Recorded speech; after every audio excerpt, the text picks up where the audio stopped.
Jadi gini, kalau di dalam demografi itu ada namanya the window of opportunity. Iya. The golden period of demographic dividend. Iya. Jadi itu periode terbaik. Iya. Jadi bonus demografi kita 2012 sampai 2041. Iya, iya. Tapi periode terbaiknya itu sekarang nih. 2020 sampai 2030. Oh, berarti 5 tahun. Iya, sebetulnya dari 2020 sampai 2030, tapi kita kena pandemi kan. Oh. Ya udahlah, anggaplah mulai sekarang. Jadi 2024 sampai 2030, makanya pemerintahan sekarang amat sangat penting perannya di dalam memaksimalkan. Jadi manfaat. the window of opportunity di sini ya, the golden period itu ya. Iya, jadi itu saat dimana dependency ratio kita, rasio ketergantungan kita paling rendah, penduduk produktif kita paling banyak sekarang ini.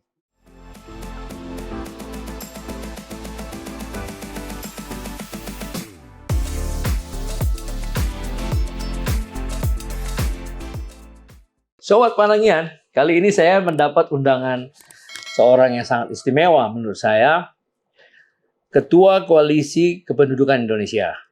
Dan beliau ini sudah malang melintang di pemerintahan sebagai deputi, sebagai staf ahli, dan seterusnya, dan seterusnya. Dan menurut saya, sebagai seorang ahli demografi, beliau ini juga sangat langka ya. Tidak banyak yang khusus dan fokus di bidang demografi. Dan apa manfaatnya kita panggil beliau ini? Kita pengen tahu bagaimana tren kependudukan di Indonesia, bagaimana soal pola pernikahan, apakah jumlahnya memang ada kesan menurun, dan bagaimana tren kependudukan Indonesia dalam hubungannya dengan permintaan perumahan.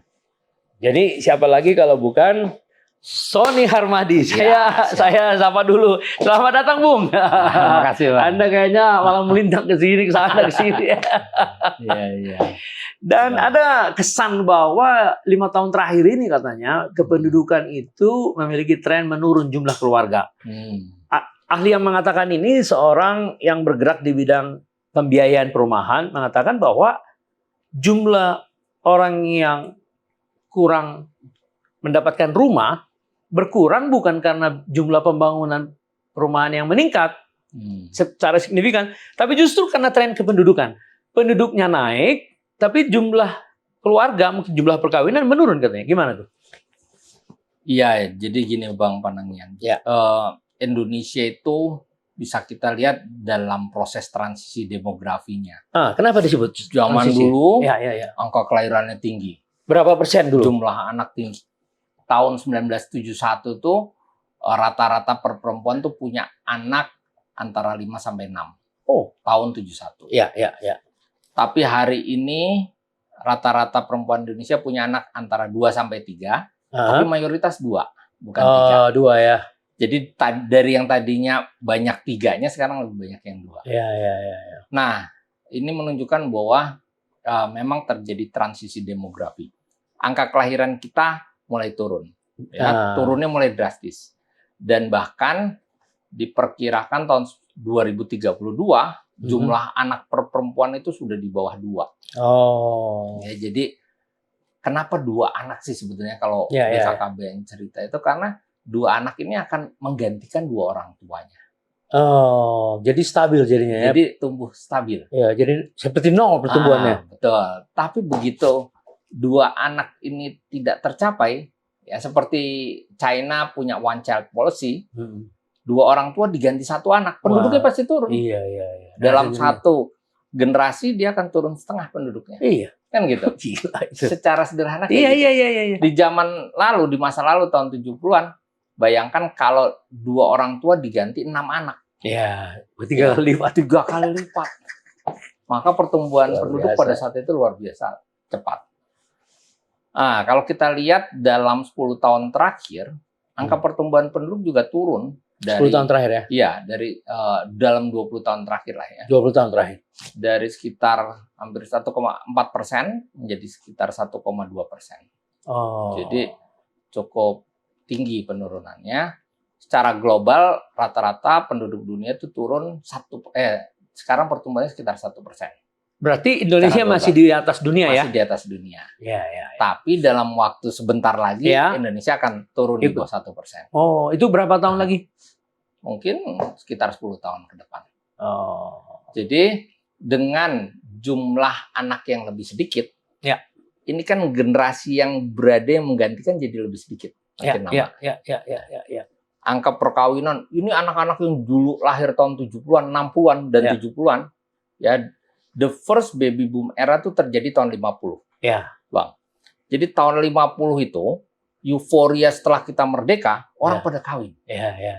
Anaknya banyak. Banyak ya. Ya. Banyak ya.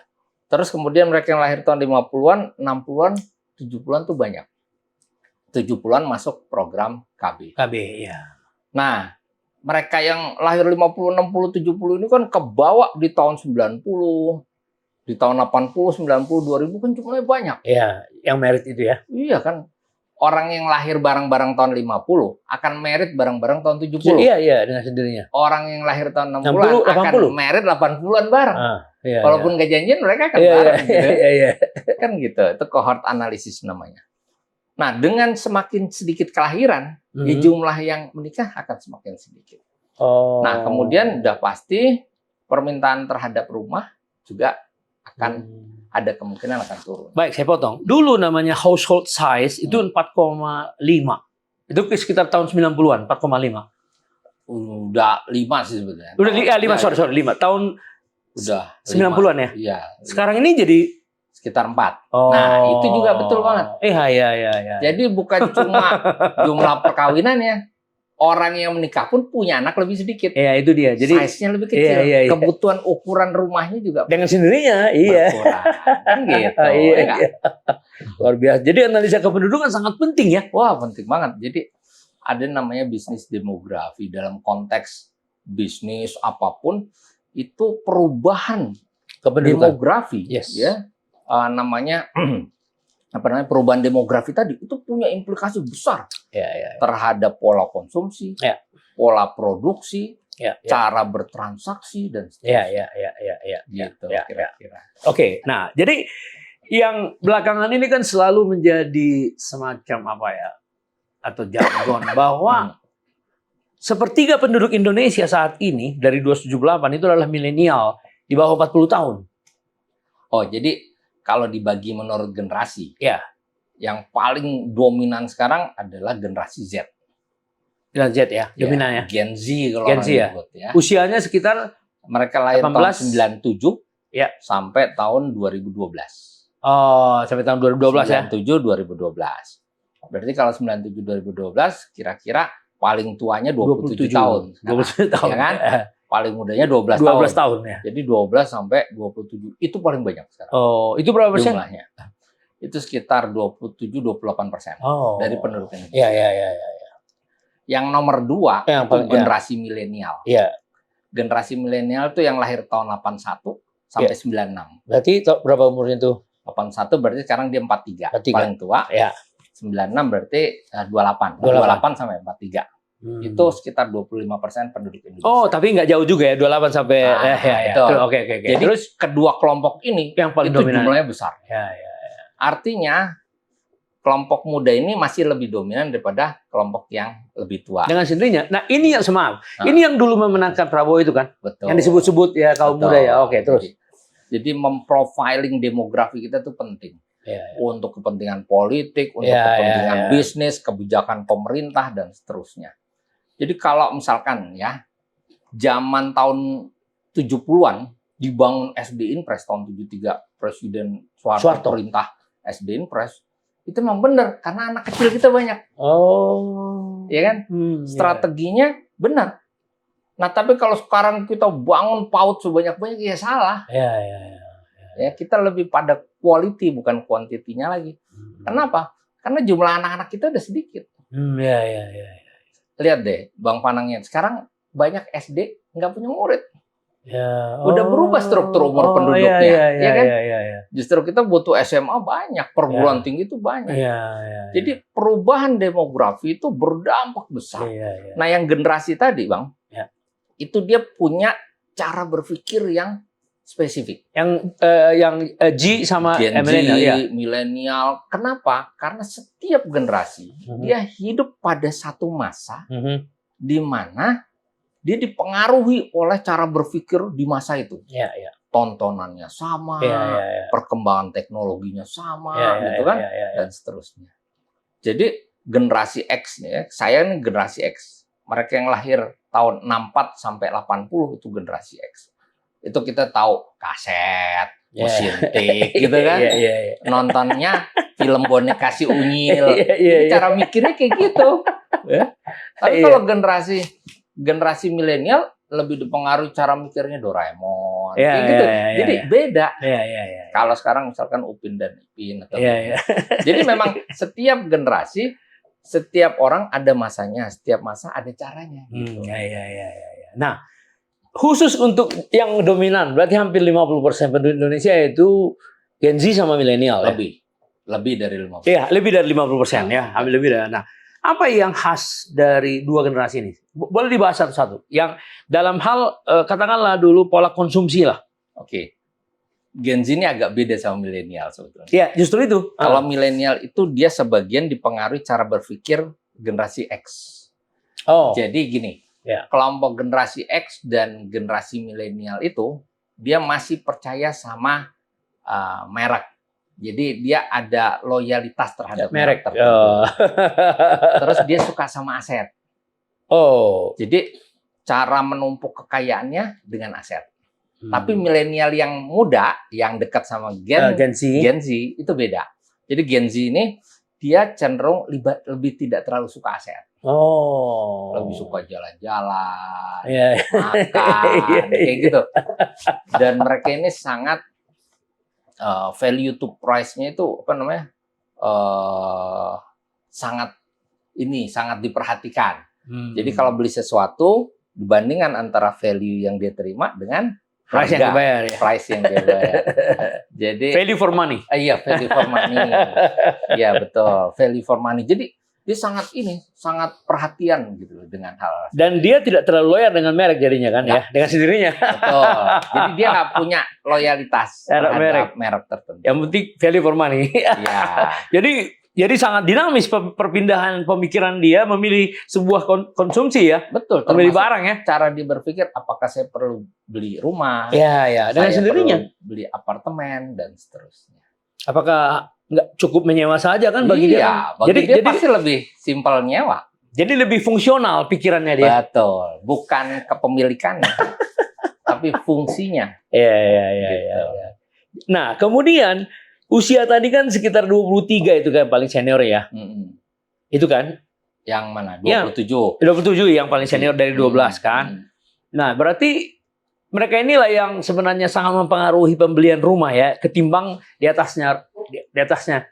Jadi gini, memang Gen Z ini punya pengaruh terhadap orang tuanya. Ketika mengambil keputusan untuk membeli sesuatu. Jadi orang tua yang punya anak-anak Gen Z ini terpengaruh. Justru dia mempengaruhi orang tuanya? Iya, punya pengaruh mereka terhadap orang tuanya. Dalam pemilihan ya? Iya, walaupun pengambilan keputusan tetap di orang tua, terutama bapak. Tapi saya baru survei tahun lalu. Iya. Ya, terhadap persepsi aset. Kelihatan banget mereka yang keluarga yang punya anak generasi Z cenderung nggak terlalu suka beli aset. Gitu. Tapi anaknya dong yang tidak suka. Bapak jadi pengaruh ya? Iya, dipengaruhi. Jadi kan itu kan household spending. Iya. Pengeluarannya bersama-sama. Nah, sekarang coba kita analisa. Kalau dia 12 tahun, orang tuanya itu berapa umurnya? Ya, kira-kira tambahin 25 lah. Ya, 37 ya. 37. Bapaknya berarti milenial. Iya makanya. Iya kan? Iya, kalau dia 27, bapaknya berapa tuh? Kalau 27 52. Iya, 52. Jadi 37 52 ini dipengaruhi oleh anaknya yang 17 yang 11 27. Cukup besar pengaruh. Anaknya nggak mau aset, akhirnya bapaknya nggak mau mengalokasikan untuk anaknya. Iya. Tapi kalau untuk dia tetap ya. Kalau bapaknya misalkan, saya perlu beli motor, ya dia beli motor. Saya beli mobil, tapi begitu tanya ke anaknya, kamu butuh motor nggak? Saya kayaknya cukup naik ini ojek online gitu ya, selesai. Iya. Jadi tidak sebesar dulu permintaan. Ya, saya beli rumah. Kamu kira-kira dia nggak usah lah, saya sewa aja. Iya. Kan kira-kira gitu kan. Benar. Luar biasa ini. Benar. Kayak penjualan apartemen nggak terlalu bagus kan di beberapa kota-kota besar. Nah, itu diakui oleh para developer. Iya, dan Gen Z itu banyaknya di kota-kota besar. Oh. Mereka kan cenderung lebih mobile ya. Terus tinggal di tempat yang cenderung lebih maju, modern gitu. Nah, Bank Dunia mengeluarkan sebuah statement dalam sebuah studi kependudukan bahwa Indonesia ini gejalanya itu mengkota. Oh, betul. Jadi semua orang bertumpuk di kota atau desanya yang berubah jadi kota, whatever gitu loh. Apa itu? Gejala apa ya mengkota? Jadi gini Bang, memang itu ciri dari kemajuan ekonomi sebuah negara dimanapun. Iya, sepertinya itu. Global juga begitu. Iya, secara global gitu. Jadi ketika ekonominya semakin maju, proporsi penduduk perkotaannya meningkat. Itu yang disebut sebagai urbanisasi. Ya, jadi betul. Urbanisasi itu by definition itu sebenarnya adalah meningkatnya proporsi penduduk perkotaan. Oh, ya, ya, di dalam satu negara atau di dalam satu daerah. Nah, kenapa penduduk perkotaan itu bisa naik? Ada 3 penyebab. Ya. Yang pertama, orang pindah dari desa ke kota. Ya. Yang kedua, desanya berubah status jadi kota. Jadi orang yang nggak pindah pun dia berubah jadi orang kota. Iya lah, contohnya BSD lah dulu rumput, sekarang jadi kota. Betul. Terus yang tiga itu pertumbuhan alamiah di kota. Jadi angka kelahiran di kota. Oh, meningkat. Yang meningkat. Tapi kecenderungannya yang ketiga ini tidak terlalu banyak. Terlalu banyak pengaruh. Ya. Lebih banyak urbanisasinya ya. Di awal migrasi orang desa ke kota. Di awal. Ya. Tapi berikutnya urbanisasi lebih didominasi karena berubahnya desa menjadi kota. Jadi kota. Gitu. Oh. Jadi dua-duanya ini ya. Kombinasi lah dua-duanya mana lebih cepat ya. Jadi Indonesia dikatakan ya makin menumpuk orang di kota. Pada tahun 2045 menurut statistik itu katanya 72%. Yang sekarang 55%. Ya, sekarang sekitar 54%. 54% ya. Jadi 70 tahun 71 penduduk Indonesia yang tinggal di kota itu cuma 14%. Jadi makanya dulu deso gitu kan, istilah deso. Karena memang lebih banyak orang tinggal di desa gitu kan daripada di kota. 74 ya? Tahun 71. 71 ya? Sekarang udah 54%. Ya. Dan memang semakin majunya ekonomi kan aktivitas non pertaniannya meningkat. Ya, betul. Makanya dia berubah status. Iya, jadi kota ya. Nah, kemudian dengan begitu katanya ada 90 juta orang dari tahun 2025 sampai tahun 2045, berarti dalam 20 tahun loh. Akan tambah 90 juta orang di kota. Bisa jadi. Ya, karena di sana kan jadi 320 di sana. Betul. Di sini kan sekarang tahun 2045 tuh kita diperkirakan penduduk Indonesia ya itu 324 juta. Iya, itu maksud saya ya. Nah, ya. 324 juta dikurang 278 kan? Kalau sekitar 70%. Oh, 70%. Nah, 70% tinggal di kota udah berapa kan? Nah, itu dia. Udah 200. Ya, 200-an ya. Orang tinggal di kota kan? Ya, sementara di desa terbalik.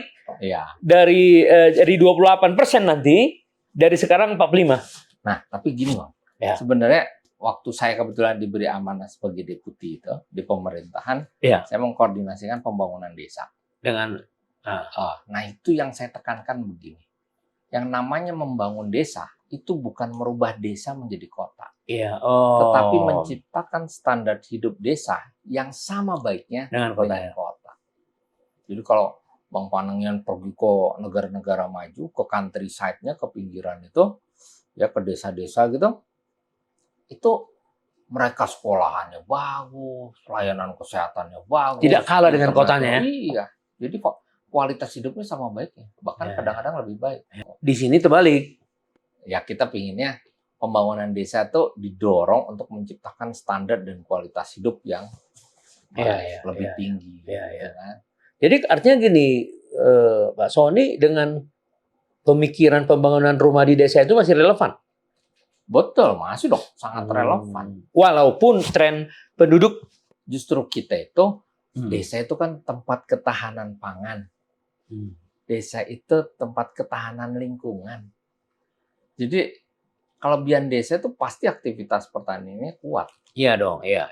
Cuma bagaimana mendorong aktivitas pertanian dengan value added yang tinggi, sehingga membawa kesejahteraan bagi rakyatnya di desa.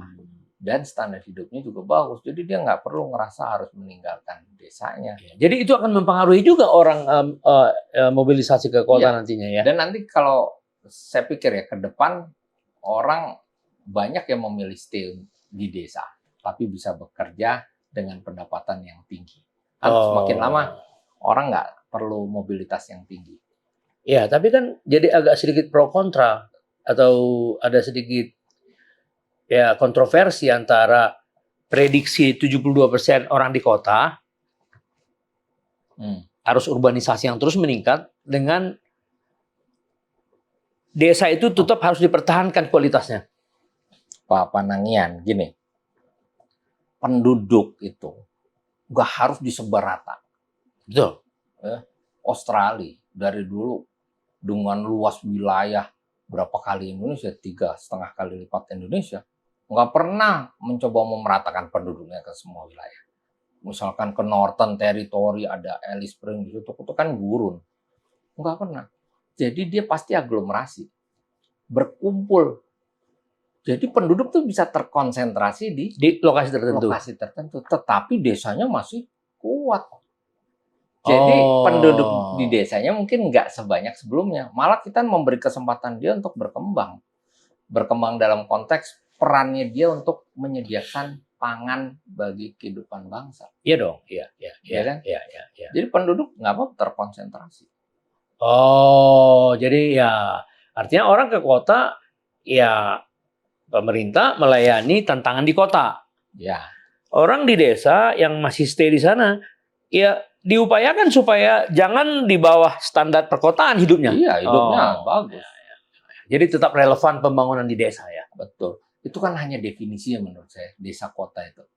Yang paling penting adalah bagaimana kedua wilayah yang didikotomikan tadi hidupnya makmur, lalu kemudian sama-sama berkontribusi bagi pembangunan bangsa.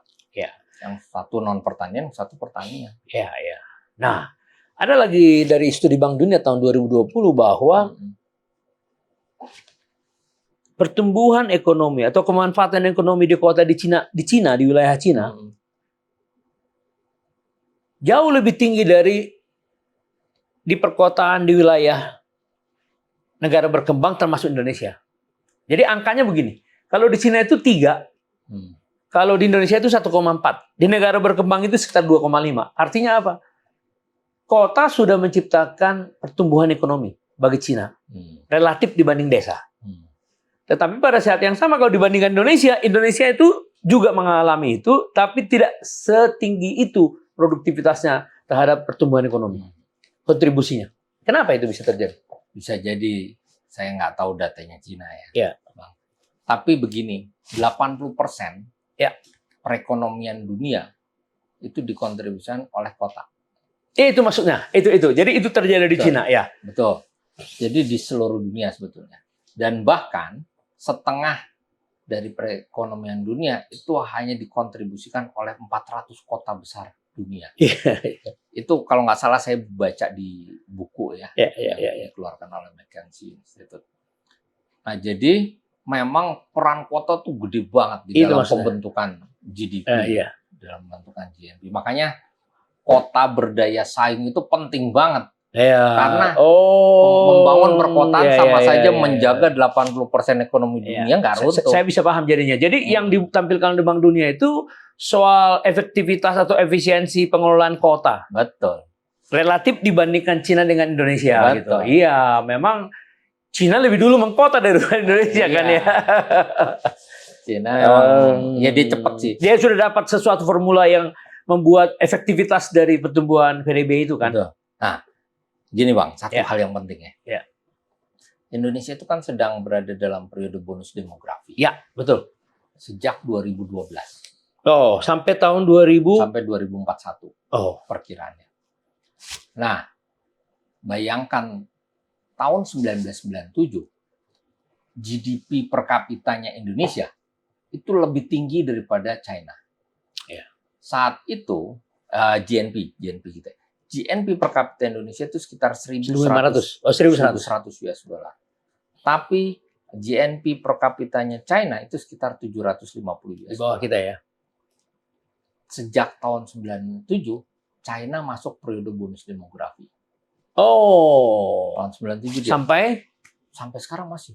Dia akan berakhir 2027. Panjang banget ya Cina itu ya. Lumayan panjang. Nah, bayangin dia bisa ngelewatin GNP per kapita kita, pendapatan per kapita kita luar biasa. Dia sekarang udah di atas 10.000. 10.000 dia. Dua kali kita. 4.500, 5.000. Iya, 2 kali setengah. 2 kali setengah. Iya. Jadi harusnya Indonesia udah lewat kita ya, ketinggalan ya. Ini tantangan buat kita lah. Ya, artinya 2012 sampai 2041. Ya, makanya ini kita ada di 2024. Iya, kita udah lewat 12 tahun. Dan China hanya butuh 1-2 tahun untuk melampaui pendapatan per kapitanya Indonesia. Sejak masuk periode bonus demografi. Maksudnya apa itu? Coba. Jadi dia masuk periode bonus demografi tahun 97. Tahun 99 pendapatan per kapitanya udah di atas Indonesia. Oh. Padahal 97 di bawah Indonesia. Iya. Luar biasa ya. Nah, Korea. Korea itu masuk periode bonus demografi tahun 1987. Oh, ya. Berarti 10 tahun setelah Cina. Sebelum Cina. 10 tahun sebelum Cina. 10 tahun sebelum Cina. Ya, oke. Sebelumnya lagi Jepang. Ya. Jadi kan mereka tuh negara-negara yang berhasil maju. Manfaatkan bonus demografinya ya. Bonus demografi itu nggak main-main loh. Itu terbukti kok negara jadi maju. Kita udah lewat 12 tahun ini. Nah, masih ada kesempatan lah. Kan masih ada. Tapi lebih berat sekarang daripada dulu. 17 tahun. Iya. Ya, oke. Terus. Korea. Tahun 87 ya. Masuk periode bonus demografi. Tahun 96. Tahun 87 dia negara berkembang. Tahun 96 dia udah jadi negara maju dengan pendapatan per kapita tinggi. Iyalah, negara maju 19.000. Iya, jadi dia berhasil melampaui threshold batasnya pendapatan per kapita tinggi. Tahun 96. Jadi hanya 9 tahun sejak dia masuk periode bonus demografi, Korea meloncat dari negara berpendapatan menengah menjadi negara berpendapatan tinggi. Iya, Kita bisa lah. Ya, tapi ya bagus lah. Kita harus semangat. Ya, iya memang. Jadi pemerintahan baru ini sangat kritikal sekali ya peranannya. Ya, karena sekarang ini kita sedang berada dan menuju ke puncak periode bonus demografi. Iya. Di tengah kita udah. Iya, jadi tahun 2024 ini sampai 2030 kita berada dalam kondisi puncak. Jadi gini, kalau di dalam demografi itu ada namanya the window of opportunity. Yeah. The golden period of demographic dividend. Yeah. Jadi itu periode terbaik. Jadi bonus demografi kita 2012 sampai 2041. Iya. Tapi periode terbaiknya itu sekarang nih. 2020 sampai 2030. Oh, berarti 5 tahun. Iya, sebetulnya dari 2020 sampai 2030, tapi kita kena pandemi kan. Oh. Ya udahlah, anggaplah mulai sekarang. Jadi 2024 sampai 2030, makanya pemerintahan sekarang amat sangat penting perannya di dalam memaksimalkan jadi manfaat. The window of opportunity di sini ya, the golden period itu ya. Iya, jadi itu saat di mana dependency ratio kita, rasio ketergantungan kita paling rendah, penduduk produktif kita paling banyak sekarang ini. Sampai 70%. Sampai 70% penduduk Indonesia adalah penduduk usia produktif. Antara 2020 sampai 2030. Ya, betul. Waduh. Ya. Jadi pemerintahan ini sangat penting sekali ya, betul. Menjaga pertumbuhan ya. Sangat. Makanya disebut-sebut kalau 5 nggak bisa. Ya dong, karena Cina kan menyampai itu kan 10. Iya, kita harus loncat tuh. 6, 7, 8. Kan kita ngelihat World Bank yang membuat kategorisasi untuk negara maju berpendapatan tinggi, sangat tinggi atau menengah dan seterusnya. Jadi dia membuat sekitar 13.500 sampai 14.000 US dollar per kapita ya, pendapatan per kapita yang harus kita kejar untuk naik status menjadi negara berpendapatan tinggi, negara maju. Kira-kira gitu. 13.000 ya. Bisa lah. Itu kapan dicapai? Harusnya kita selama periode bonus demografi ini harus bisa ngejar. 17 tahun tersisa ini harus bisa ngejar. 17 tahun? Iya. Oh. Sebelum 2045. Itu harus 13 ribuan? Iya. Kita udah harus bisa ngelampaui 13.000. Oh, itu maksudnya ya, yang disebut-sebut PR untuk menjadi superpower itu di situ ya. Betul. Di atas 13.000 ya. Kalau dilihat dari 4.500 sekarang sih masuk akal. Ya, masuk akal lah. Salah. Iya, Strateginya yang benar. Ya, tapi yang menarik bagi saya adalah golden opportunity-nya itu sekarang. Betul. Karena 2020 sampai 2030. 30. Covid sudah datang, nggak bisa lagi kita apa ya, Ya, 3 pertumbuhan. tahun itu kita memang Menderita gitu kan, di bawah 4% rata-rata. Jadi inilah ya golden period-nya ya. Betul. Nah, kemudian kalau dilihat dari golden period yang ada, apa yang harus dilakukan oleh Indonesia supaya bisa meningkatkan GDP-nya secara signifikan? Banyak hal ya. Kan kalau kita bicara di ekonomi, fungsi produksi itu capital dan labor. Itu yang paling utama kan? Iya dong. Capital dan labor. Kalau kita bicara tentang labor, tenaga kerja, ya berarti productivity-nya harus tinggi. Dan pengangguran harus rendah. Ya, tapi dia harus benar-benar produktif. Ada istilah gini, Bang. Schooling but not learning. Banyak orang Sekolahan tapi nggak belajar. Ya. Jadi kalau sekolah itu cuma sekedar dapat ijazah, lulus, Ya. menunjukkan bahwa Anda pernah sekolah, Ya. nanti productivity-nya rendah. Makanya pendidikan tuh sangat jadi kunci. Tetapi sebelum pendidikan itu jadi kunci dan berhasil, prasyarat awalnya adalah gizi dan kesehatan. Itulah makan siang itu ya. Ya, korelasinya di sana betul. ya, kontekstual. Betul sekali. Jadi seorang manusia kualitas hidupnya sampai dia mati itu sangat ditentukan pada saat dia berada di dalam kandungan hingga berusia 2 tahun. Oh, itu yang disebut sebagai 1000 hari pertama kehidupan. Oh ya. Iya. 9 bulan 10 hari di dalam kandungan plus 2 tahun setelah lahir. Makanya intervensi gizi yang betul-betul baik gitu kan, kesehatan bagi bayi dan balita itu akan menentukan dia mampu mencapai productivity tertingginya atau tidak. Jadi ibu hamil, bayi dan balita ya. Betul. Tapi 2 tahun itu ya. Betul. Balita yang ini kan? Betul. Iya benar-benar 2 tahun ya. 80% pembentukan otak kan terjadi pada saat itu. Ya. Nah, jadi ini penting program untuk menekan angka stunting, intervensi terhadap ibu hamil, makan siang kan bukan hanya untuk anak sekolah, tapi juga untuk ibu hamil. Nah, setelah itu kita maintain kesehatan dan gizinya sampai berakhirnya masa pertumbuhan dia. Berapa tahun terus? Dari 2 tahun. Anak itu kan terus-menerus sampai 18 tahun. Jadi benar makan siang itu buat anak SMP, SD, SMP, SMA, ya dia kan memang sampai 18 tahun. Gizi itu harus dipertahankan sampai situ ya? Penting sekali. Jadi dia bisa mencapai kapasitas optimal pertumbuhannya. Dan waktu dilakukan itu misalnya, katakanlah tahun 2025 sampai tahun 2029. Impact dari gizi itu akan terlihat berapa tahun itu? Kan tadi waktu balita kan dikasih sama hamil itu 2 tahun. Setelah dia umur berapa tuh?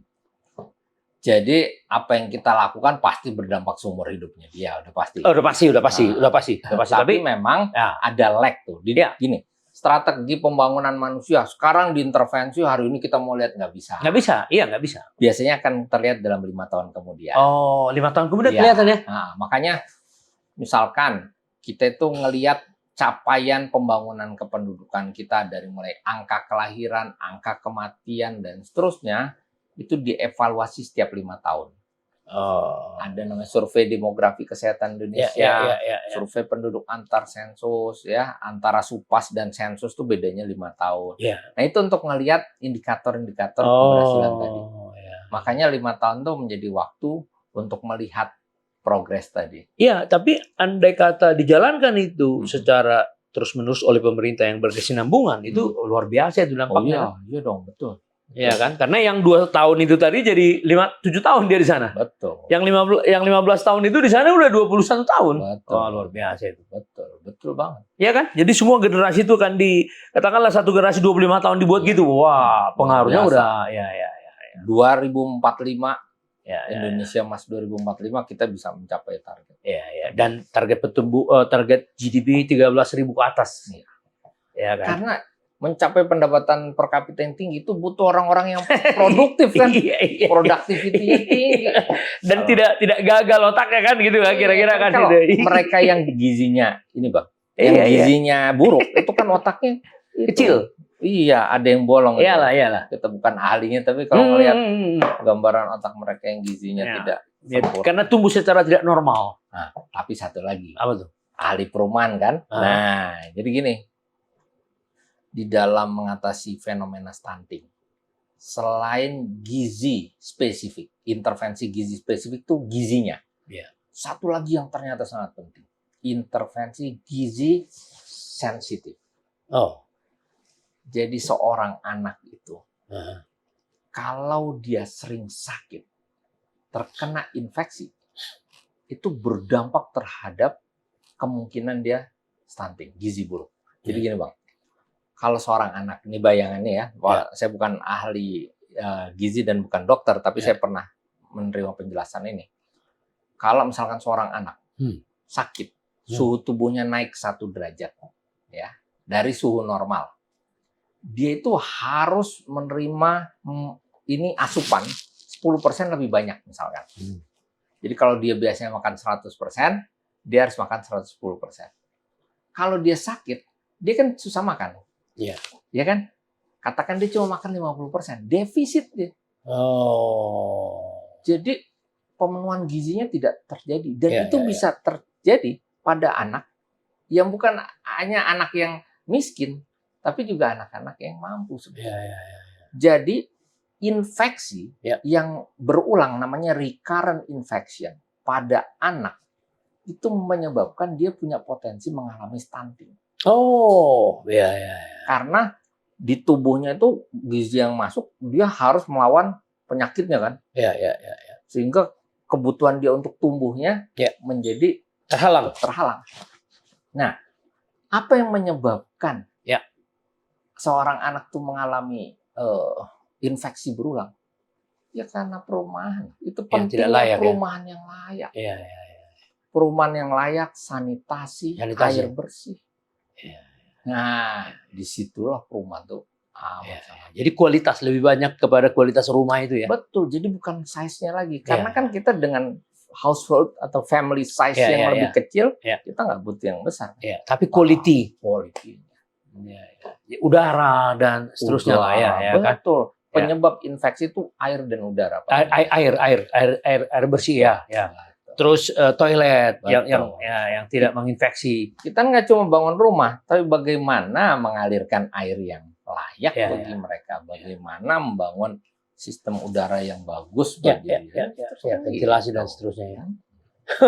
Luar biasa ini ahli kependudukan kita ini bisa mengaitkan. Memang saya pernah BKKBN mengatakan 60% stunting itu datang dari rumah yang tidak layak. Iya, betul banget. Betul ya, betul. Itu gunanya para ahli properti itu mereka bisa berperan positif tuh dalam mengatasi stunting dengan membangun rumah yang layak. Layak itu kan nggak harus mahal. Kan? Betul. Gitu. Itu yang harus didekati ya dengan pendekatan affordability dan pendekatan karena menurut statistik ya kekurangan rumah kita itu hanya sekitar 10 juta dari 75 juta family tadi ya kurang lebih. Tetapi ketidaklayakan hunian itu disebut juga backlog karena tidak layak, itu hampir mendekati 2,5 kali lipat dari situ. Oh. Ya, 26 juta. Waduh. Dari keluarga yang kurang lebih kan 73. Berarti kan ada 40%. Betul. Di situ lah stunting itu kan. Betul. Luar biasa itu. Betul. Jadi bukan hanya memenuhi kebutuhan rumah, tapi bagaimana kualitas. Betul. Kita tuh berpindah, Bang. Jadi kita mulai beralih dari quantity ke quality. Ya. Khususnya untuk mereka yang middle lower income group. Karena mereka lah yang punya anak yang akan stunting itu kan. Betul loh. Terutama kan. Betul. Karena infeksi kan. Betul. Nah kemudian kalau bisa dikatakan Gen Z ini ya soal kepemilikan aset nggak terlalu menganggap itu hal yang penting, berarti akan ada dong terjadi tren ya dari kepemilikan menjadi kesewa. Betul. Akan ada kemungkinan itu. Karena orang juga nggak terlalu berpikir nanti buat apa sama saya kan. Betul. Tapi juga perlu diperhatikan bahwa dengan family size yang semakin kecil dan median median age atau usia median umur penduduk kita itu makin lama makin menua. Oh. Karena proporsi penduduk lansianya, lanjut usianya itu Tumbuh. naik Naik ya. dengan drastis. Bayangin ya dari tahun 71 ke 2010 penduduk Indonesia, penduduk jumlahnya, jumlah penduduk Indonesia naik 2 kali lipat dari tahun 71 ke tahun 2010. Itu kan dalam 40 tahun. Tapi jumlah lansianya naiknya 4 kali lipat. Oh. Jadi ngebandinginnya jumlah penduduk kita naik 2 kali lipat, tapi lansianya naiknya 4 kali lipat. Kita dalam waktu dekat tidak lama lagi akan punya 70 juta lansia. Maka harus tahu bahwa lansia itu kebutuhan rumahnya kan lebih simpel dan seterusnya. Akhirnya mungkin rumah-rumah yang ada sekarang yang besar-besar atau kemudian itu menjadi tidak relevan, nggak cocok lagi. Ya, tetapi ada keunikan di Indonesia ya. Kalau di luar negeri lansia itu memang sepertinya terlokalisir dengan sebuah pelayanan khusus, rumah-rumah jompo dan seterusnya, dan berkembang. Indonesia dia ikut dengan keluarga, anaknya. Dengan keluarga, betul. Kebanyakan ikut dengan keluarga. Betul. Itu. Jadi orang meninggal tuh rata-rata di rumah. Kalau sana kan orang rata-rata di luar kan gitu, ya kan, di rumah jompo orang meninggal. Kalau di sini kan di rumah. Betul. Family value kita tuh masih ada lah. Masih kuat, Pak. Masih kuat. Dan itu bagusnya ya. Iya. Bagusnya. Makanya waktu saya menulis tentang sandwich generation di Indonesia tuh jumlahnya termasuk sangat besar. Apa tolong dijelaskan sandwich generation ini? Sandwich itu kan roti di atas, roti di bawah sama di atas, di tengah-tengahnya kan ada isinya banyak. Iyalah. Jadi dia tuh kayak si tengah-tengahnya kayak kejepit gitu. Oh. Jadi sandwich generation adalah generasi yang harus menanggung generasi di bawahnya, anaknya berarti. Iya. Dan juga menanggung generasi di atasnya. Orang tuanya yang tinggal. Jadi sekarang ini kalau kita definisikan sandwich generation dengan aging population yang Anda gambarkan tadi, berapa itu mereka itu yang dengan nilai dan budaya kita terhadap keluarga itu yang kuat, pasti jumlah sandwich generation kecenderungannya naik. Naik, iyalah pasti. Ya. Karena jumlah orang yang senior ini naik dengan sendirinya kan, mereka kan ngikut sama anaknya. Tapi kalau dilihat dari segi ekonomi, apakah kalau tadi kan ini ada segmen yang stunting ya, rumah yang ini 39%. Nah, kalau dia dengan aging population ini, apakah mereka itu terawat dengan baik? Dalam soal ini kan bukan gizi lagi nih kan, perawatan kan sebelum meninggal. Betul. Ini tantangan kita nih. Oh, kenapa tuh? Jadi kita tuh life expectancy-nya, usia harapan hidup kita tuh sekitar 73 tahun sekarang. Tapi diperkirakan healthy life expectancy kita tuh hanya 62 tahun. Apa itu bedanya tuh? Jadi orang punya harapan hidup sampai 72-73 tahun, tapi harapan hidup sehatnya cuma sekitar 62 tahun. Oh, berarti jadi kan ada penyakit di situ ya?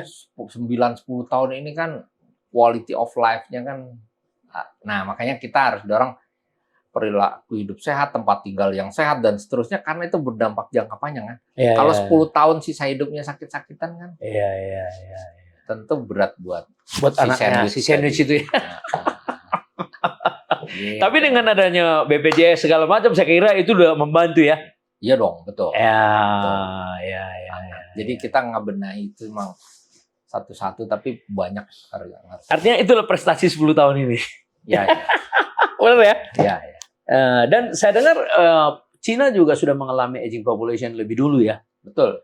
Setelah bonus demografi ya. Betul. Jadi itu memang kalau transisi demografi itu ada 1, 2, 3, 4. Ya, coba jelaskan. Transisi demografi 1 tuh pertumbuhan penduduknya rendah karena angka kelahirannya tinggi, angka kematiannya tinggi juga. Jadi kalau punya anak 10, yang meninggal 9, 8. Jadi kan pertumbuhan penduduknya rendah. Kenapa orang dulu punya anak banyak? Karena mereka selain untuk pekerja ya, yang kedua itu masalah kualitas kesehatan anak yang masih rendah. Orang khawatir dong punya anak ya, 7, ya. Punya Nggak anak bisa dirawat, kemudian ya. meninggal. Ya. Makanya zaman kita dulu, Ya. atau zaman Bang Panangian, kalau berapa anaknya, Pak? Anak saya ada 9, yang hidup 6 tuh biasa aja tuh. Iya. Zaman dulu kan gitu ya. Transisi 1 tuh. Kedua. Transisi yang kedua adalah angka pertumbuhan mulai naik. Di mana angka kematiannya mulai turun. Karena penemuan obat, layanan kesehatan membaik. Ya. Tapi angka kelahirannya masih tinggi. Ya. Jadi kalau zaman dulu itu orang masih ragu punya anak sedikit. Jadi dia ngeliat dulu, wait and see gitu loh. Anak saya bisa survive nggak gitu. Gitu. Itu transisi kedua ya? Transisi ketiga pertumbuhan penduduknya sudah mulai. Itu tinggi banget tuh pertumbuhan penduduk. Justru tinggi ya? Transisi kedua tadi. Kedua ya. Angka kematiannya mulai turun. Menurun ya. Nah yang ketiga nih, angka kematiannya turun, angka kelahirannya mulai turun. Mulai turun. Nah yang keempat ini usia harapan hidupnya panjang. Yang seperti yang kita bicarakan tadi itu ya. Kelahirannya turun banget. Ya. Sehingga proporsi penduduk lansianya aging population naik ya. Dan itu mempengaruhi pertumbuhan ekonomi katanya. Iya dong. Tergantung sih antisipasinya seperti apa. Pasti pengaruh ke pertumbuhan ekonomi. Bang, bayangin ada 2 rumah. Isinya sama-sama 10 orang. Yang 1 8 lansia, 2 anak muda. Yang 1 8 anak muda, 2 lansia. Iya. Itu yang terjadi di Cina katanya nanti. Ya. Karena pertumbuhan mereka dulu ke 13, 10 dan akan nggak mungkin lagi jadi paling 6, 5 gitu. Ya. Itu dibuat oleh penduduk juga ya. Betul. Berarti benar ya pertumbuhan ekonomi turun ya, justru ya. Ya pasti dampaknya ke pertumbuhan ekonomi. China ini sekarang belum sampai tahap high income country. Jadi dia mendekati pendapatan tinggi. 13.000. Belum nyampe. Iya. Nah, ketika belum nyampe tadi pertumbuhan ekonomi mereka mampu nggak gitu ya? Iya, mulai terbatas. Nah, faktor demografinya juga kuat di sini. Nah, jadi dalam konteks Indonesia menjadi negara maju di atas 13.000, sebenarnya tidak perlu Indonesia ingin nomor 4, nomor 3, tidak penting. Penduduknya. Bukan, dalam konteks ekonomi global. Karena kan gini, kalau 30.000 ya dikalikan aja 325 kan. Itu kan jadi 8 triliun US dollar kan. Nah, tapi kalau pendekatannya cuma 15.000 lah katakan. 15.000 dikali 320 juta tadi kan. Nah, katakanlah begitu. Ya, betul. Nah, jadi itu kan sekitar paling 4,5 5 triliun. Sekarang kan 1,4 triliun.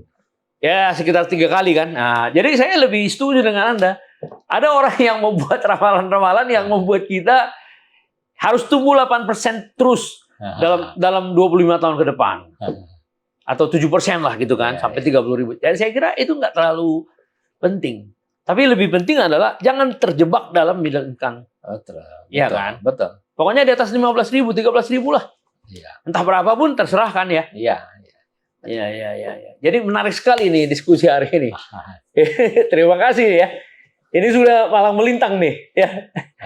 Ya, artinya ini merupakan rekomendasi bagi pengembang supaya melihat fenomena terutama yang demografi. Fenomena demografi terutama Gen Z kan. Yang 27 tahun ini sekarang. Betul. Yang konon katanya mendominasi pembeli rumah dengan milenial yang muda. Harapannya kan gini. Konsumen baru ini kan pasti generasi yang baru, ya kan? Ya. Dia mereplace konsumen yang lama, yang generasi yang lama. Tapi setiap generasi itu punya karakter berbeda. Dan kalau tidak dipahami, kita bisa salah. Ya, dengan sendirinya. Mengambil keputusan. Iya. Itu yang namanya cohort analisis kalau di cohort analisis ya. Analisis menurut kelompok umur. Karena setiap kelompok umur punya karakteristik masing-masing. Ya. Ya nggak usah jauh-jauh contohnya. Kalau kita bedah anggota DPR, ya kan, tanahnya di sini, rupiahnya nggak banyak urusannya, tapi tanahnya di sini, rumahnya di sini kan benar nggak? Pejabat yang usianya misalkan 60, wah, kalau Gen Z nanti sekarang anggota DPR usianya nggak ada, rumahnya nggak ada, kira-kira kan gitu. Iya, coba bandingin aja. Iya. Misalnya ya, pejabat yang usianya generasi ini sama pejabat yang Ya, betul. bandingin aja Ya, kelihatan. kepemilikan asetnya Ya, beda. ya. Sana bertumpuk-tumpuk, di sini mulai rasional, fungsional. Ya, Iya, dia iya. lebih ke fungsional. Ya kan, lebih ke fungsional. Ya, jadi ini sangat penting bagi pengembang, terutama kekhawatiran terjadi ketika mereka akan memilih sewa. Nah, pengembangnya semakin tidak berminat membangun rumah sewa. Kenapa? Karena rumah sewa itu panjang sekali investasinya kembali. Oh, lama ya. Ya, seperti hotel misalnya. Hotel rata-rata kan bisa 10 tahun. Lama ya. Ya. Sementara kalau dia bangun rumah langsung jual, 1 tahun juga udah balik ya? uangnya. Puter. Okay. Jadi makin sedikit orang yang berminat untuk membangun rumah sewa. Loh, iya. Iya. Karena dia juga harus berpikir untuk bagaimana memanage rumah sewa itu. Kalau ini kan jual putus kan dia nggak perlu pikirin lagi. Pemda yang pikirin jalannya, Pemda yang ngurusin kan. Iya. Dia ngambil untungnya, dia pergi lagi kan gitu. Jadi bagi pengembang nggak tertarik dia. Kalau ini pelajaran yang saya peroleh nih. Loh iya. Di Pak Panangian. Dan itu juga gini Pak. Itulah tantangan pemerintah Prabowo Pak. Karena ternyata setelah kita diskusi dengan banyak pihak, terutama dari segi akademisi, justru kekuatan REI atau asosiasi swasta dalam pembangunan rumah, peranannya itu cuma, ya ada yang mengatakan cuma 12% terhadap kebutuhan. Karena kebutuhan Indonesia 1,3 juta. Yang dibangun pengembang ya cuma 200.000. Lainnya dibangun sendiri. Self-help. Nah, itu kan juga dari segi style, itu kan sikap kan. Sama dengan yang tadi nggak suka aset. Iya. Nah, berarti apa? Kalau mau mengentaskan backlog perumahan, solusinya bukan REI dan lain-lain. Solusinya itu masyarakat. Iya.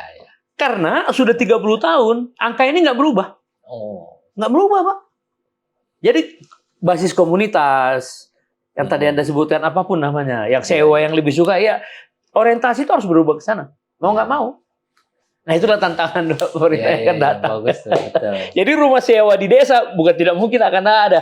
Oh iya, benar ya. Kalau rumah sewa di kota sudah legend itu, ya kan. Tapi kalau rumah di desa, kalau si Gen Z nggak mau juga memiliki rumah, nah, berarti kan harus ada sewa. Kan ada undang-undang mengatakan bahwa menjamin tempat tinggal.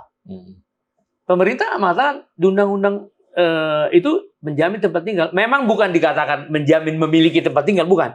Menjamin bertempat tinggal. Berarti memiliki dan menikmati bedanya apa? Iya.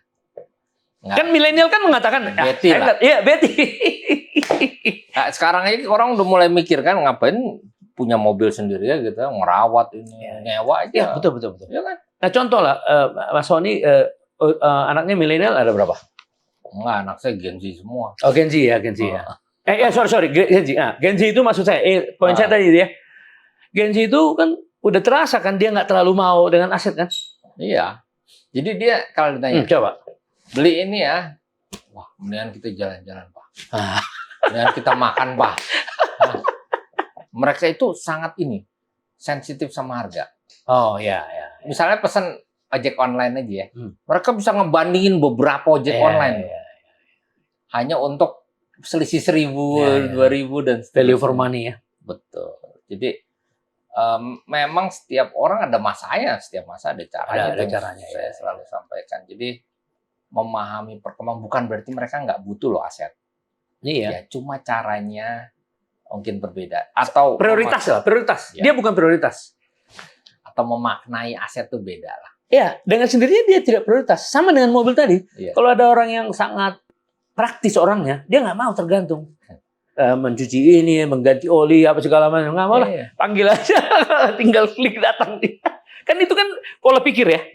Cara ya, how to-nya kan. Betul. Iya. Dan kita lihat deh, mobil-mobil yang dulu kayaknya, wah ini akan susah nih gitu kan. Karena dominasi merek-merek tertentu. Sekarang udah mulai banyak. Orang udah mulai beli mobil merek macam-macam kan. Dan jumlahnya, populasinya makin banyak di jalanan. Iya. Ya. Artinya orang udah, ini kan terpengaruh oleh generasi tadi. Ya. Dan makin kecil. Value for money-nya itu betul. Iya, makin kecil. Makin kecil. Karena Dia makin senang yang murah. compact. Iya, ya compact ya, makin kecil. Ada mobil Cina yang sangat baterai itu. Iya. Waduh, kotak Pak, tapi bisa 4 orang. Luar biasa itu. Anak saya kebetulan ikut. Dan mobil-mobil Cina kan banyak laku itu. Iya, ya, karena pendekatan mereka pendekatan populasi ya, pendekatan konsumen ya, Iya. pendekatan tren ya Pak. Betul. Nah, emang kadang-kadang kita ini kan susah ya berubah atau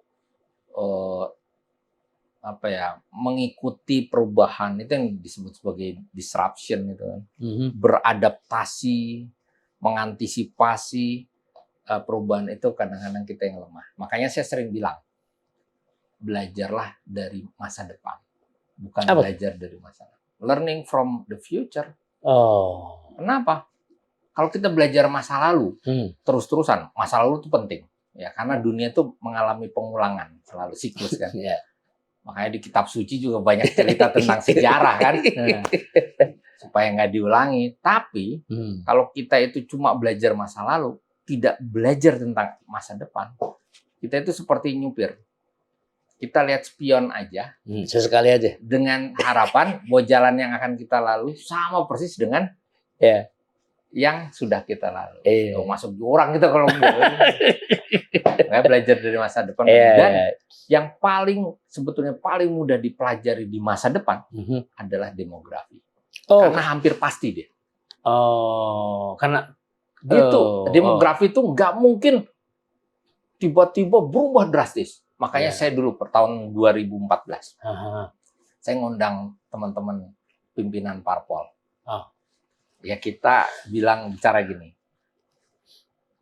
nanti Bapak Ibu sekalian pimpinan parpol, kalau pemilu tiba-tiba ada kabupaten kota yang jumlah DPT-nya tumbuh melonjak melampaui kewajaran demografi, itu dipertanyakan. Karena nggak ada namanya kabupaten kota tiba-tiba jumlah penduduknya melonjak luar biasa. Jadi demografi itu predicted. Iya, predicted, betul banget. Jadi bahkan kita tahun 60, tahun 70, tahun 80 kita udah bisa memperkirakan kondisi sekarang. Makanya angkanya nggak pernah jauh-jauh ya. Iya, entah satu lembaga-lembaga lain ya. Proyeksinya nggak pernah jauh. Iya, itu maksudnya. Jadi belajarlah dari masa depan, dan yang paling mudah untuk dipelajari adalah masa depan demografi. Nah, jadi kalau nanti pertumbuhan penduduk kita 0, berarti bisa sama minus. saja. Iya, kita bisa minus. Minus. Satu waktu. Sampai kemungkinan kita nggak tahu. Nggak apa-apa ya. Gini, yang paling penting kita nih memaintain jangan sampai negatif sebetulnya. Iya dong. Itu hebatnya Amerika sebetulnya. Kenapa? Amerika tuh bisa dia memaintain penduduknya nggak pernah minus sampai hari ini. Tapi termasuk imigran yang dimasukin sebagai penduduk ya. Oke. Itu strategi dia. Itu how to lah. Ya. Sampai hari ini ya. Betul. Bayangin China pertama kalinya dia bahkan sampai turun berkurang penduduknya 800.000 dalam setahun. Nah, jadi Indonesia harus bisa, itu yang namanya penduduk tumbuh seimbang. Kita harus bisa memaintain angka kelahiran tidak turun di bawah 2. Dua anak per perempuan. Iya. Karena kalau enggak nanti 2 orang tua diganti kurang dari 2 anak. Bisa setengah ya. Iya. Makanya kalau kita tidak bisa jaga itu di tahun 2070 ke atas jumlah penduduk kita turun. 2070 ya. Jadi pertumbuhan 0 itu kapan? Prediksi? Ya ini nanti akan menuju ke 0 terus setelah 2050 kita udah setelah 2050 ya. Akan menuju 0 ya. Ya. Itu luar biasa ini analisa ini. Cohort analisis ya. Iya dong, karena ini sangat penting. Bukan hanya bagi partai, bagi developer, bagi produsen mobil dan segala macam kan? Iya, benar. Iya, tapi terutama untuk perumahan saya udah tangkap tadi mengenai dapat maknanya. Ya, dapat maknanya mengenai stunting, ya kan? Dan mengenai tren dari Gen Z yang sudah tidak terlalu menganggap itu sebagai prioritas. Betul. Ownership itu bukan prioritas, tapi lebih ke fungsi. Satu lagi ya. Ya. Minum dulu. Ya. Ada satu hal yang sebenarnya sederhana. Sekarang jumlah penduduk dunia itu 8 miliar. Ya. Jumlah penduduk Indonesia tahun ini 281 juta jiwa. Dari 8 miliar jiwa ini, kita tahu 1,4 miliar adalah penduduk India dan 1,4 miliar penduduk China. Mereka berimbang tapi nomor satu sekarang India. Penduduk terbanyak di dunia itu India. Ya. Berarti 2,8 miliar. Bayangkan 2,8 miliar dari 8 miliar penduduk dunia adalah China dan India. Ya, cuma 2 negara. Jadi kalau kita ketemu ketemu Chinese sama ketemu Indian tuh gampang. Tapi orang nggak menyadari bahwa pertumbuhan penduduk paling tinggi di dunia saat ini ada di Afrika. Oh. Dengan pertumbuhan per tahun kira-kira 2,5%. Oh. Ya. Kalau di dalam statistik itu ada namanya rule of thumb. 70 dibagi angka pertumbuhan. Jadi kalau pertumbuhan penduduknya dia 2,5%, kira-kira dalam 28 tahun penduduk Afrika akan 2 kali. Sekarang Afrika berapa? Saya lupa ya. Jadi ini yang akan meledak nanti ya? Nanti akan meledak. Nah, ketika penduduk Afrika meledak, dia mulai mendominasi. Jadi tadi kan kita lihat banyak kan Chinese dan Indian. Nanti banyak Afrika. Dari Afrika. Coba lihat pemain kesebelasan sekarang di Eropa. Ya kan? Bahkan negara-negara yang agak tidak mudah untuk imigran masuk, sekarang sudah mulai banyak. Dan mereka itu sebetulnya ekonomi masa depan dunia. Oh, Afrika. Makanya saya merekomendasiin kita punya kerjasama yang bagus sama Afrika. Dari sekarang, kan nggak bisa mendadak. Iya. Dan kayaknya sudah dibikin lawatan-lawatan kayaknya. Oh, itu di situ ya strateginya ya? Itu salah satu contoh lah. Ya, dan Afrika juga selalu mengakui dia belajar dari Indonesia. Iya dong. Betul. Mengenai ajakan orang asing. Indonesia kan politiknya kan bebas aktif ya. Nah, kayaknya mereka juga pengen karena dia percaya penduduknya, luar biasa ini ilmu kependudukan ini ya. Iya. Nah, oke. Mengenai pemanasan global, ini kan juga pengaruh kan? Iya, betul. Jumlah penduduk kan dengan tingkah lakunya kan yang betul. Jadi gini, saya pernah diundang oleh teman-teman energi. Konsumsi energi kita tuh meningkat, bukan hanya karena jumlahnya naik, jumlah penduduknya naik, bukan, tapi karena pendapatannya naik, orang tinggal di kota, pendidikannya naik. Jadi kalau kita lihat data, semakin tinggi pendidikan seseorang, dia akan mengkonsumsi energi semakin banyak. Jadi jumlah penduduk yang nggak usah nambah, kalau pendidikannya naik, pasti kebutuhan energinya nambah. Semakin kaya seseorang, konsumsi energinya lebih banyak. Kalau kita punya kan rumahnya gede, lampunya banyak, alat elektroniknya banyak. Jadi nggak usah nambah penduduknya, tapi kalau orang tuh tambah kaya, pasti konsumsi energinya naik. Semakin besar proporsi penduduk perkotaan, semakin besar konsumsi energinya. Nah, bayangkan, Indonesia itu jumlah penduduknya masih naik, orang kaya yang tambah banyak, tingkat pertumbuhan penduduk perkotaan naik, ya kan? Pendidikannya naik. Jadi energi nggak pernah akan habis permintaannya. Permintaan energinya akan meledak. Berarti berlawanan dengan rumah. Gitu. Iya dong, karena energi itu harus must be. Kalau rumah kan selera. Tadi gue nggak mau gue sewa aja. Iya betul. Aduh, luar biasa ini. Energi, berarti bisnis energi lebih bagus dari properti. Padahal energi, dia punya tantangan yang energi ramah lingkungan kan. Sekarang ini pemanasan global. Jadi itu belum lagi sampah. Ya kalau Pak Panangian bayangin ya, kalau setiap tahun lahir 4 juta bayi misalnya, 4 juta bayi.